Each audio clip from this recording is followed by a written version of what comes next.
안녕하세요. 오늘은 사회 불평등 현상을 바라보는 두 개의 관점에 대해서 배우게 됩니다. 기능론과 갈등론. 우리 지난 시간에 사회 계층화 현상을 설명하는 두 개의 이론을 배웠죠? 칼 막스의 계급론, 막스 베버의 계층론을 배웠습니다. 자, 지난 시간에 배운 내용이 이어지니까요. 잘 보시기 바랍니다. 일단 기능론부터 볼게요. 기능론. 우리 1단원에서 기능론 배웠죠? 자, 기능론을 지지하는 세력은 누구였습니까? 그렇죠. 기득권층이었어요. 기득권층을 진보주의라 그랬어요? 보수주의라 그랬어요? 이건 보수주의. 보수주의. 현재 자기가 가진 것을 지키려는 사람들. 보수주의. 특히 지지계층인 기득권, 지배계층이라 그랬습니다. 갈등론 이건 보수주의입니까? 진보, 급진주의입니까? 그렇죠. 진보, 급진, 이런 거였죠. 현재의 상태를 변화시키려는. 자, 이건 기득권 계층보다 이건 피지배 계급, 피지배 계층의 지지를 받았습니다. 자, 그럼 기능론은 사회 계층의 현상을 어떻게 바라볼까요? 우리 보수주의죠. 가진 자들, 지배 계급입니다. 사회 계층화는 개인의 노력과 능력으로 발생한다고 봅니다. 자, 열심히 공부해서 우수한 수능 성적 받으면 법관이 되고 검사가 되고 혹은 의사가 돼서 더 많은 소득을 받는 건 당연하다. 사회 계층화는 개인의 능력과 노력이다. 이렇게 보는 게 이제 기능론입니다. 그래서 사회 계층화는 어떠한 사회든 보편적으로 항상 존재했다.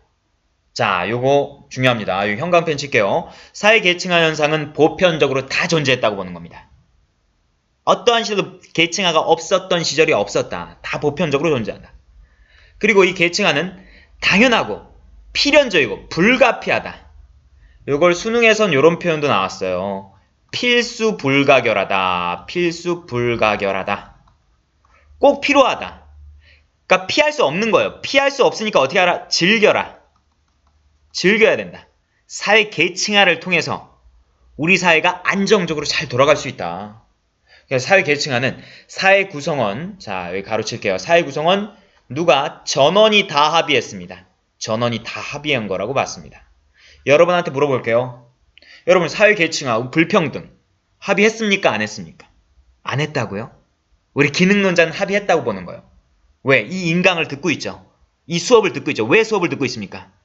그렇죠. 수능시험 잘 보려고. 왜 수능시험 잘 보려고 그래요? 더 높은 소득에, 더 좋은 대학 가서 더 높은 소득에 잘 먹고 잘 살라고. 이 수업을 듣고 있는 이 순간 사회 계층화는 합의를 했다고 봐야 되는 거야. 기능주의자들은 이 계층화 현상은 사회 구성원 모두가 합의했다고 보는 겁니다. 자, 요거 잘 기억해 두시고요. 자, 기능론은 우리 이렇게 봅니다. 일에, 직업이나 일에 동기부여를 통해서 일의 중요도는 있다라고 봅니다. 일의 중요도는 있다. 중요함과 중요하지 않은 일은 있다고 봅니다. 그래서 직업은 귀천이 있다. 귀함과 천함이 있다. 자, 그래서 의사는 중요한 일을 하니까 더 많은 연봉을 주는 건 당연하다. 편의점 알바는 덜 중요한 일을 하니까 적은 돈을 주는 건 당연하다. 그렇기 때문에 사람들이 더 높은 연봉 받기 위해서 열심히 노력해서 훌륭한 의사가 나온다. 그래서 의학 기술이 발전한다. 그래서 일의 중요도에 따라서 우리 사회는 안정적으로 돌아간다. 자, 그래서 인재가 적재적소에 배치된다고 보는 거예요. 이 적재적소의 의미는 노력에 따라서 개인의 일자리가 배치가 된다고 봅니다. 이 노력은 우리 학생 같은 경우는 수능 점수 이렇게 봅니다. 자, 그래서 일자리를 배치하는 데 있어서 국가 개입은 전혀 필요치가 않다. 시장에 자유롭게 맡겨보면 더 높은 연봉 받기 위해서 더 열심히 하는 사람이 존재한다. 게으른 사람들은 연봉이 적은 일자리에 자연스럽게 배치가 된다. 그래서 일자리에서는 국가 개입이 필요가 없다라고 봅니다. 일의 중요도에 따라서, 차등적 보상에 따라서 자연적으로 일자리가 분배가 된다. 이렇게 봅니다. 직업의 귀천이 있다라고 보죠. 직업의 귀함과 천함이 있다. 그래서 개천에서 용날 수 있다. 노력하면 누구나 다 높은 일자리에서 높은 연봉 받을 수 있다. 자, 그리고 우리 차등적으로 월급이나 연봉을 분배하는 것은 합법이다. 왜? 사회 구성원 전원이 다 합의했기 때문에.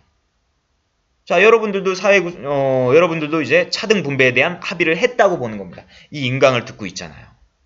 또 사회화는 긍정적이었습니다. 사회화를 통해서 우리 사회 질서를 유지한다고 봤죠? 또 학교 교육을 통해서 누구나 다 출세할 수 있다고 보는 거예요. 법 또한 우리 사회 질서를 유지하기 위해서 꼭 필요하다. 그리고 이 사회 갈등은 사회 발전을 저해시킨다. 자, 갈등이 일어나면 법적, 제도적 차원에서 이 갈등을 막아야 된다. 이렇게 보는 게 기능주의자입니다. 자, 기능주의자 조금 내용이 많았는데요. 자, 단순하게 생각합시다. 우리 기능론은 보수주의예요. 기득권이에요.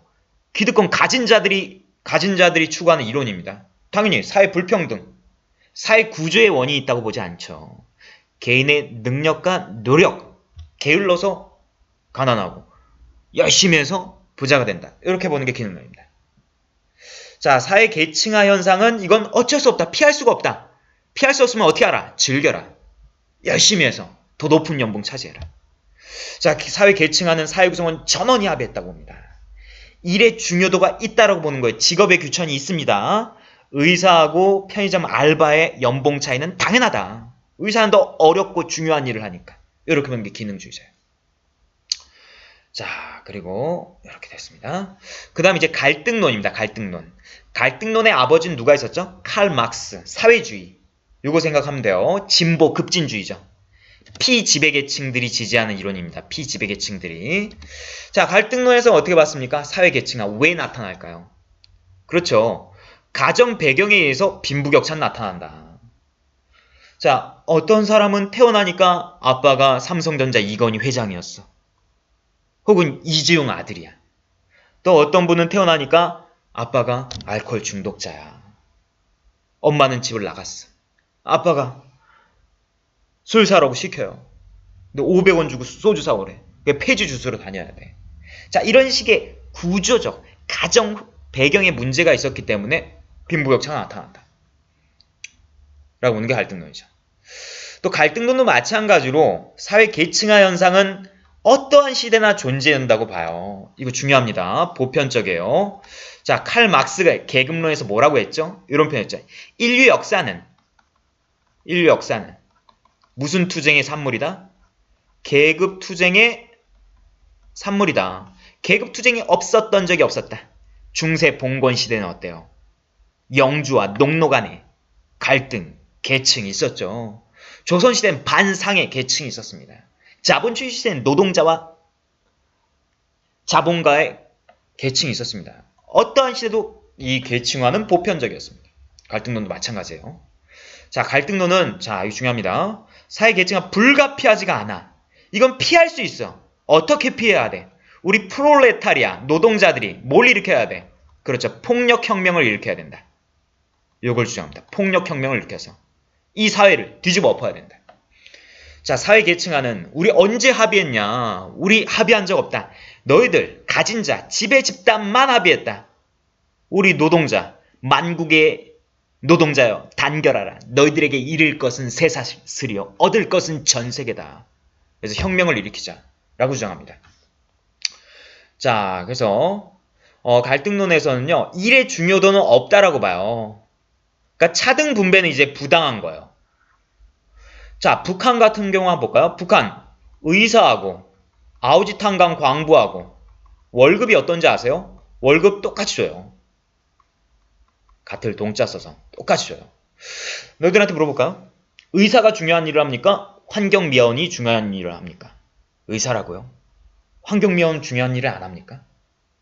예전에 지난 학교에 선생님 학교에서 그 화장실 청소하시는 아주머니가 학교를 일주일 동안 안 나오신 적이 있었는데 그때 학교 어떻게 된지 아세요? 학교 진짜 막 똥냄새 나고 막 폐쇄될 뻔했어요.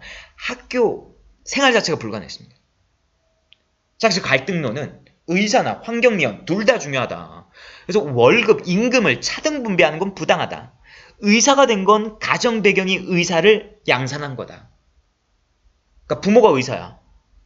자, 의대 1년 등록금이 얼마입니까? 2천만 원입니다. 2천만 원 등록금을 부담할 수 있는 그 지배계급이 그 의사의 계층을 세습한 거에 불과하다. 이렇게 보는 겁니다. 직업의 귀천은 없다. 다 중요하다. 모든 일은 다 중요하다. 이렇게 보는 거예요. 그래서 개천에서 더 이상 용날 수 없다. 뭐가 중요하다? 가정 배경이 중요하다. 이게 갈등론이에요. 자, 그래서 이건 우리 기득권 측만 사회 계층화를 합의했다고 봐요. 자, 사회에 어떻습니까? 갈등론은 부정하죠. 학교 교육마저도 이렇게 봤습니다. 지배 계급을 재생산하는 도구다. 부자는 계속 부자로 만들고 빈자는 계속 빈자로 만드는 계급 재생산의 수단에 불과하다. 이건 지난번에 설명했죠. 우리 법 또한 사회 질서를 유지하는 게 아니라 사회를 통제하는 수단이다. 가진 자를 위한 수단이다. 자, 요건 선생님이 요 예를 들었습니다. 연명한국 부여의 1책 12법. 자, 도둑질한 사람 몇 배 배상하라고요? 12배 배상하랍니다. 자, 도둑질한 사람, 가난한 사람이 걸렸어. 12배 배상할 능력이 있어, 없어? 없어요. 그럼 뭐 되란 얘기야? 노비 되란 얘기야. 이거 누구를 위한 법입니까? 기득권을 위한 법이라. 사회를 통제하기 위한. 그래서 이 갈등론은 갈등을 사회 발전의 원동력이라고 봐요. 자, 갈등이 있다면 우리 사회에 내재된 모순이나 문제점이 수면 위로 표출되면 이게 해결되면 우리 사회가 더 잘 돌아간다고 봅니다. 자, 해서 우리 기능론과 갈등론으로 사회 계층화 현상을 살펴봤습니다. 두 개 이론이 대비되니까요. 차이점을 잘 봐두시기 바라요.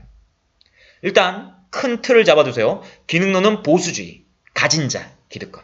갈등론은 진보, 급진주의, 피지배계급. 의 이론입니다. 그래서 이런 차이가 있습니다. 자, 그러면 오늘은 사회 불평등 현상을 바라보는 두 개의 관점. 자, 강의 마치겠습니다.